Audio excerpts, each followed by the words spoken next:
Hello students, तो आज हम लोग समझेंगे इलेक्ट्रिक करंट क्या होता है। तो सबसे पहले आप ये समझिए कि करंट का मीनिंग क्या होता है। तो करंट का मतलब होता है फ्लो, बहाव। जैसे आप सुने होंगे वाटर करंट, ठीक है। तो वाटर करंट का मतलब क्या होता है? पानी का बहाव, पानी का बहना। जैसे आप सुने होंगे एयर करंट, तो एयर करंट का मतलब क्या होता है? हवा का बहना। करंट का मतलब फ्लो, बहना, ठीक है। जैसे थॉट करंट, तो क्या हमारा जो विचारों का प्रवाह है उसको हम लोग क्या बोल सकते हैं? Thought current. उसी तरह से जब इलेक्ट्रॉन्स का फ्लो होता है तो उसको हम लोग क्या बोलते हैं? Electric current. उसको हम लोग क्या बोलते हैं? इलेक्ट्रिक करंट, मतलब इलेक्ट्रॉन्स का फ्लो। तो करंट को हम लोग कैसे डिफाइन करेंगे? The rate of flow of charge, मतलब जो चार्ज का प्रवाह का दर होता है, चार्ज का जो फ्लो होता है उसी को हम लोग बोलते हैं इलेक्ट्रिक करंट, ठीक। अब हम लोग को यहाँ पे ये समझना है कि हम लोग क्यों ऐसा बोलते हैं कि इलेक्ट्रॉन्स का ही फ्लो इलेक्ट्रिक करंट कहलाता है। क्योंकि देखिए, कोई भी जो कंडक्टर होता है वो किससे मिलकर बना होता है? बहुत सारे एटम से मिलकर बना होता है, ठीक है। और उस एटम के अंदर जो एटम का सेंटर पार्ट होता है उसको हम लोग क्या बोलते हैं? न्यूक्लियस बोलते हैं। और उस न्यूक्लियस के अंदर न्यूक्लियॉन्स होते हैं, दो पार्टिकल वहां पे होते हैं, इसको हम लोग क्या बोलते हैं? प्रोटॉन एंड न्यूट्रॉन, जो कि न्यूक्लियस के अंदर होता है। और इस न्यूक्लियस के चारों ओर जो एनर्जी लेवल्स होते हैं या फिर जो शेल होता है या फिर जो ऑर्बिट होता है उसमें इलेक्ट्रॉन्स जो होते हैं वो डिफरेंट ऑर्बिट में चक्कर लगाता है। मतलब एटम के अंदर यदि कोई मोशन करने वाला है तो वो कौन है? Yes, electrons. मतलब इलेक्ट्रॉन्स ही बस मोशन कर सकते हैं, proton and neutron can not move. वो तो फिक्स होता है न्यूक्लियस के अंदर, ठीक है। तो प्रोटॉन एंड न्यूट्रॉन तो चलता नहीं है, मोशन नहीं करता है, तो मोशन बस कौन करता है? इलेक्ट्रॉन्स। तो इसीलिए इलेक्ट्रिक करंट के लिए रिस्पॉन्सिबल कौन है? इलेक्ट्रॉन। वास्तव में जो इलेक्ट्रॉन्स का फ्लो होता है ना वही इलेक्ट्रिक करंट कहलाता है। तो यहाँ पे हम दिखाने की कोशिश की एक सर्किट डायग्राम बनाए हैं जहाँ पे we have also connected a battery. और ये जो आप देख रहे हैं ऐसा डब्ल्यू जैसा, ये बेसिकली हम इसी वायर का मैग्नीफाइड व्यू बनाते हैं, ठीक है। मतलब बड़ा करके बनाए हैं।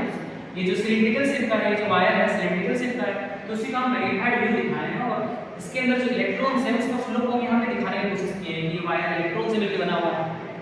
भाई एटम से मिलकर बना हुआ है मतलब क्या? इलेक्ट्रॉन से मिलकर बना हुआ है बोल सकते हैं, क्योंकि एटम के अंदर इलेक्ट्रॉन्स हैं और वही फ्लो करता है, वही मोशन में होता है।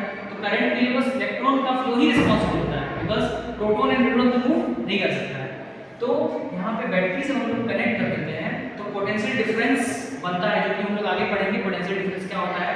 वोल्टेज, उसको हम लोग सिंपल भाषा में बोलते हैं, आम बोलचाल की भाषा में। तो वो पोटेंशियल डिफरेंस क्रिएट हो जाने की वजह से यहाँ पे इलेक्ट्रॉन्स मूव कर रहे हैं। मतलब वायर के अंदर जो चार्ज फ्लो कर रहा है वो चार्ज कौन है? इलेक्ट्रॉन। तो इलेक्ट्रॉन का जो फ्लो है वही वास्तव में इलेक्ट्रिक करंट है, ठीक है। ये बात हम लोग समझ गए। और यहाँ पे हम इलेक्ट्रॉन का डायरेक्शन को भी दिखाए हैं कि जब बैटरी से हम लोग जोड़ते हैं तो इलेक्ट्रॉन किधर से किधर जाता है? Negative terminal of the battery से positive terminal of the battery की तरफ। इलेक्ट्रॉन का फ्लो है from negative terminal of the battery to positive terminal of the battery. और वास्तव में जो इलेक्ट्रॉन का फ्लो का डायरेक्शन होता है वही इलेक्ट्रिक करंट का भी डायरेक्शन होता है, ठीक है। जो इलेक्ट्रॉन का फ्लो का डायरेक्शन होता है वही इलेक्ट्रिक करंट का भी डायरेक्शन होता है। यही वास्तव में सच्चाई है। लेकिन हम लोग करंट का direction just opposite to the direction of flow of electron लेते हैं। मान लो इलेक्ट्रॉन नेगेटिव से पॉजिटिव जा रहा है तो हम लोग करंट का डायरेक्शन पॉजिटिव से नेगेटिव की ओर लेंगे, ठीक है। तो हम लोग करंट को दिखाएं आई से, ठीक है। तो आई देखो यहाँ पे पॉजिटिव से नेगेटिव जा रहा है। This is the conventional direction of electric current. Actually, the direction of electric current is along the direction of flow of electron. This is reality, but we do not have to consider it.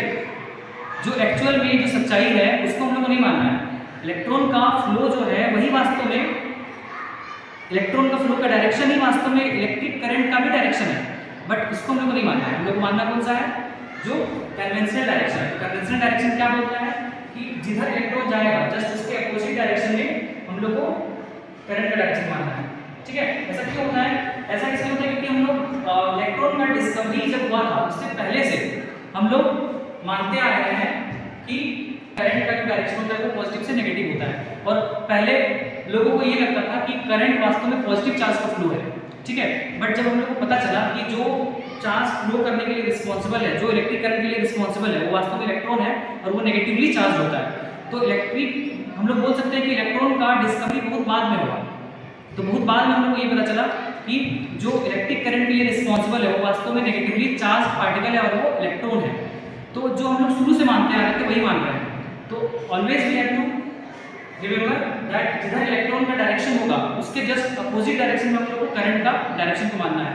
तो direction of current यहाँ पर बताया गया है कि एक तो होता है एक्चुअल डायरेक्शन जो सच्चाई होता है कि नेगेटिव से पॉजिटिव इलेक्ट्रॉन फ्लो करता है, तो वही वास्तव में इलेक्ट्रिक करंट का भी डायरेक्शन है।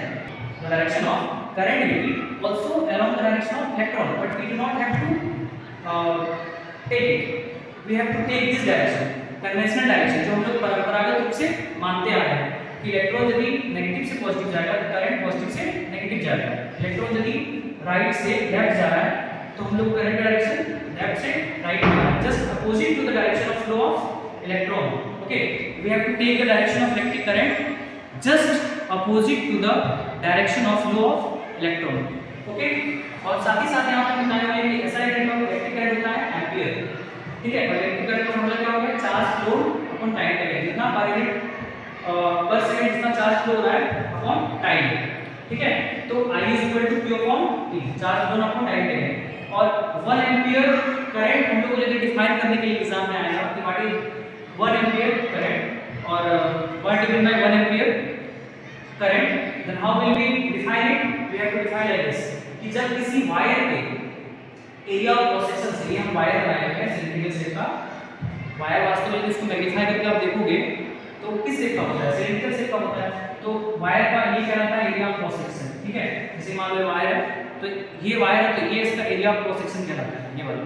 ठीक है, तो जब किसी वायर के एरिया ऑफ क्रॉस सेक्शन से, किसी भी एरिया ऑफ क्रॉस सेक्शन से या फिर क्रॉस सेक्शनल एरिया से 1 कूलम्ब चार्ज फ्लो करता है 1 सेकंड में, तो उसको हम लोग बोलेंगे 1 एम्पीयर करंट। ठीक है, मतलब ऐसे समझ लो कि कोई मान लो नदी है, उस नदी को समझ लो आप वायर, और उस नदी से कितना पानी बह रहा है उसको हमको पता करना है। ठीक है, तो पानी को समझ लो आप चार्ज, पानी को आप क्या समझ लो? चार्ज। जो क्वांटिटी ऑफ वाटर फ्लो हो रहा है उसको आप समझ लो क्वांटिटी ऑफ चार्ज।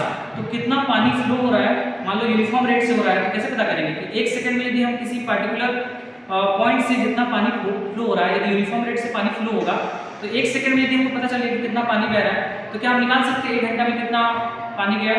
तो उसी तरह से हम लोग इलेक्ट्रिक करंट को भी मेजर करते हैं। मतलब किसी वायर के एरिया ऑफ क्रॉस सेक्शन से, क्रॉस सेक्शन एरिया से पर सेकंड कितना कूलम्ब चार्ज फ्लो कर रहा है, मतलब 1 कूलम्ब चार्ज फ्लो कर रहा है पर सेकंड, उसको हम लोग बोलेंगे 1 एम्पीयर करंट।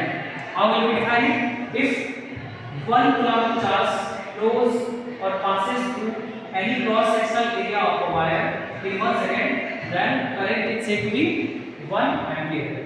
Okay, तो आशा करते हैं आपको समझ में आया होगा। Thank you.